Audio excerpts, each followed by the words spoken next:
ನೆಲ ಜಲ ಭಾಷೆ ಅಂತ ಬಂದಾಗ ಸಪೋರ್ಟ್ ಮಾಡಬೇಕು ಅಂತ ನಿರ್ಮಾಪಕ ಉಮಾಪತಿ ಶ್ರೀನಿವಾಸ್ ಕೂಡ ಹೇಳಿದ್ದಾರೆ. ಈಗ ಒಂದಿನ ನೀರು ಬರ್ದೇ ಇದ್ರೆ ಕೇಳ್ತೀರಾ ಅಲ್ವಾ? ಉಮಾಪತಿ ಶ್ರೀನಿವಾಸ್ ಅವರ ಹೇಳಿಕೆ ಇದು. ಡಿಸಿಎಂ ಡಿಕೆ ಶಿವಕುಮಾರ್ ಅವರ ಮಾತಿಗೆ ಉಮಾಪತಿ ಗೌಡ ಸಹಮತ ವ್ಯಕ್ತಪಡಿಸಿದ್ದಾರೆ. ಇನ್ನು ಮುಂದೆ ಯಾರೂ ತಪ್ಪಿಸಿಕೊಳ್ಳಬಾರದು ಅಂತ ಕೆ ಮಂಜು ಕೂಡ ಹೇಳಿದ್ದಾರೆ. ನಿರ್ಮಾಪಕರು ಎಲ್ಲರದು ಜವಾಬ್ದಾರಿ ಇರ್ತದೆ. ಎಲ್ಲರೂ ಕೂಡ ಅಂದರೆ ಹೋರಾಟ ಮಾಡ್ತದೆ ಅಂದರೆ ರಾಜಕೀಯ ಪಕ್ಷಗಳು ಹೋರಾಟ ಮಾಡೋ ಉದ್ದೇಶ ಏನು? ಸಾರ್ವಜನಿಕರಿಗೋಸ್ಕರ. ಸಿನಿಮಾ ರಂಗ ಇರ್ಬೋದು, ಯಾವುದೇ ರಂಗ ಇರ್ಬೋದು, ಯಾರೇ ಆದರೂ ಕೂಡ ನಮ್ಮ ಗವರ್ನೆನ್ಸ್ ಸಿಸ್ಟಮಲ್ಲೇ ಅವ್ರ ಅಡಿಯಲ್ಲೇ ನಾವು ಎಲ್ಲರೂ ಬದುಕಬೇಕಾಗ್ತದೆ. ಇಂಡಸ್ಟ್ರಿ ಮಾತ್ರ ಅಲ್ಲ, ಬರೀ ಇಂಡಸ್ಟ್ರಿ ಅಂದೆ ಇನ್ನು ಬೇರೆ ಬೇರೆ ಯಾವ್ಯಾವ ಉದ್ಯಮ ಇದ್ದಾವೆ ಎಲ್ಲರೂ ಕೂಡ ನೆಲ ಜಲ ಭಾಷೆ ಅಂತ ಬಂದಾಗ ಎಲ್ಲರೂ ನಿಲ್ಲಬೇಕಾಗ್ತದೆ.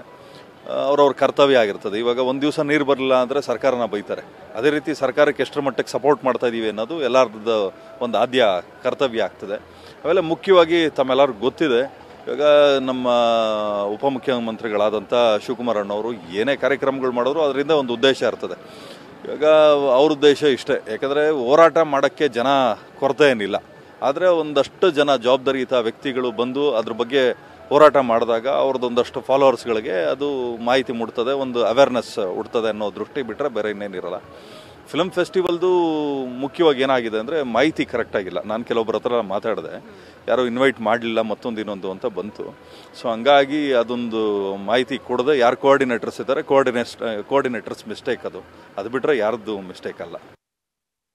ನಿನ್ನೆ ಚಿತ್ರೋದ್ಯಮದಲ್ಲಿ ನಿನ್ನೆ ಡಿ ಕೆ ಶಿವಕುಮಾರ್ ಹೇಳಿದೆ ಅಂದರೆ, ಒಂದು ಇಂಟರ್ನ್ಯಾಷನಲ್ ಫಿಲಮ್ ಫೆಸ್ಟಿವಲ್ ಮಾಡಬೇಕಾದ್ರೆ ನಮ್ಮ ರಾಜ್ಯದಲ್ಲಿ ಬೆಂಗಳೂರಂಥ ಮಹಾನಗರದಲ್ಲಿ ಮಾಡಬೇಕಾದ್ರೆ ಸರ್ವ ಜನಾಂಗ ಶಾಂತಿಯ ತೋಟ ಅಂತ ಇಟ್ಟು ಮಾಡಬೇಕು, ತಾವೆಲ್ಲ ಕಲಾವಿದರು ಬರಬೇಕು ಅಂತ ಅವ್ರು ಹೇಳಿದ್ದು ಖಂಡಿತ. ಆದರೆ ಇಂಟರ್ನ್ಯಾಷನಲ್ ಫಿಲಮ್ ಫೆಸ್ಟಿವಲ್ ಯಾರ್ಯಾರು ಕಲಾವಿದರು ಮೀಟ್ ಮಾಡಿದ್ದಾರೆ, ಅವರು ತಲುಪಿದೆಯಾ, ಇದೆಲ್ಲ ಏನೂ ಗೊತ್ತಿಲ್ಲ. ಅದು ಕರೆಕ್ಟಾಗಿ ಗೊತ್ತಿಲ್ಲ, ಪಾಪ ಅವ್ರಿಗೆ ಗೊತ್ತಿರಲ್ಲ ಅಂತ ಕಾಣುತ್ತೆ. ಇನ್ನು ಮುಂದಕ್ಕೆ ಉದ್ಯಮದಲ್ಲಿ ಯಾವ ರೀತಿ ಮಾಡಬೇಕು ಅಂದರೆ, ಚಿತ್ರೋದ್ಯಮ, ವಾಣಿಜ್ಯ ಮಂಡಳಿ, ನಿರ್ಮಾಪಕ ಸಂಘ, ಕಲಾವಿದ ಸಂಘ, 3 ಮೇಜರ್ಗಳಿಗೆ ಸರ್ಕಾರದಿಂದ ಬಂದಂಥವ್ರು ವಾಣಿಜ್ಯ ಮಂಡಳಿ ಬಂದ ಮೇಲೆ ನಿರ್ಮಾಪಕ ಸಂಘ, ಕಲಾವಿದರ ಸಂಘಕ್ಕೆ ಮೇನ್ ತಿಳಿಸ್ಬೇಕು. ಕಲಾವಿದರ ಸಂಘದಲ್ಲಿ ಕಲಾವಿದರುಗಳು ಯಾರು ಮೆಂಬರು, ಯಾಕೆ ಬರಲ್ಲ, ಯಾಕೆ ಬರ್ತಾರೆ ಅದನ್ನು ದಯವಿಟ್ಟು ತಿಳ್ಕೊಬೇಕು. ಆಮೇಲೆ ಕೆಲವರು ಕಲಾವಿದರು ಬರೋಕ್ಕಾಗಲ್ಲ, ಕಾರಣ ಕೆಲಸ ಏನೋ ಇರ್ತದೆ. ಕೆಲವರು ಬರ್ತಾರೆ, ಅವ್ರಿಗೆ ಯಾವ ರೀತಿ ವ್ಯವಸ್ಥೆ ಮಾಡಬೇಕು, ಅನಾನುಕೂಲ ಆಗ್ಬಾರ್ದು, ಇವೆಲ್ಲ ಮಾಡಿದ್ರೆ ಎಲ್ಲರೂ ಬರ್ತಾರೆ. ಆದರೆ ಯಾರೂ ತಪ್ಪಿಸ್ಕೋಬಾರ್ದು ಇನ್ನು ಮುಂದಕ್ಕಾರು. ಯಾಕೆಂದರೆ ಸರ್ಕಾರ ನನಗೆ ನಿನ್ನೆ ಕೂತ್ಕೊಂಡು ನಾನು ನೋಡಿದ ಮಾಹಿತಿ ಪ್ರಕಾರ 150 ಎಕರೆ ನಾವು ಸಿನಿಮಾ ಫಿಲಮ್ ಇಂಡಸ್ಟ್ರಿಗೆ ಮಾಡಿಕೊಡ್ತೀವಿ, ಇಂಟ್ರೆಸ್ಟ್ ಮಾಡ್ಕೊಂಡಾಗ ನಮಗೆ ಖುಷಿ ಆಯಿತು. ಮಾಡಬೇಕು, ಕಾರ್ಯಗತ ಆಗಬೇಕು. ಕಾರ್ಯಗತ ಆಗಿ ಆಲ್ರೆಡಿ ನೀವು 5 ವರ್ಷದ ಮುಂಚೆ ನಮ್ಮ ಮಾನ್ಯ ಮುಖ್ಯಮಂತ್ರಿಗಳು ಆಲ್ರೆಡಿ ಆಶ್ವಾಸನೆ ಕೊಟ್ಟಿದ್ದೀರಾ, ಮಾಡಿಲ್ಲ. ದಯವಿಟ್ಟು ಈಗ ಆಲ್ರೆಡಿ 2 ವರ್ಷ ಆಯಿತು, ದಯವಿಟ್ಟು ಈ ಬಜೆಟಲ್ಲಿ ಮಾಡಿ ನಮಗೆ ಚಿತ್ರರಂಗ ಉಳಿಸಿ. ಏಕೆಂದರೆ 280-90 ಸಿನಿಮಾ ಬರ್ತದೆ ಚಿತ್ರರಂಗದಲ್ಲಿ, ಸೊತ್ತೋಗ್ತಾ ಇದೆ. ಯಾರ್ಯಾರೋ ಬಂದು ಸಿನಿಮಾ ಮಾಡ್ತಾರೆ, ಸಿನಿಮಾ ಗೊತ್ತಿಲ್ಲ. ಅದು ಇನ್ಫ್ರಾಸ್ಟ್ರಕ್ಚರ್ ಮಾಡಿದಾಗ ಒಳ್ಳೇದಾಗುತ್ತೆ ಅಂತ ನಾನು ಹೇಳೋಕ್ಕೆ ಇಷ್ಟ ಹೇಳ್ತೀನಿ. ನೀವು ಯಾವುದೇ ಸ್ವಂತ ಪಕ್ಷ ಮೇಕೆದಾಟು ಹೋರಾಟ ಪಕ್ಷದ ಒಂದೇ ಒಂದು ಪಕ್ಷದ ಸಿದ್ಧಾಂತ ಅಂದರೆ ಯಾರೋ ನಮ್ಮಲ್ಲಿ ಹೋಗಿ ಬಾಯ್ಬಿಟ್ಟು ಆ ಪಾರ್ಟಿ ಈ ಪಾರ್ಟಿ ನಮ್ಮನ್ನು ಟಾರ್ಗೆಟ್ ಮಾಡ್ತಾರೆ.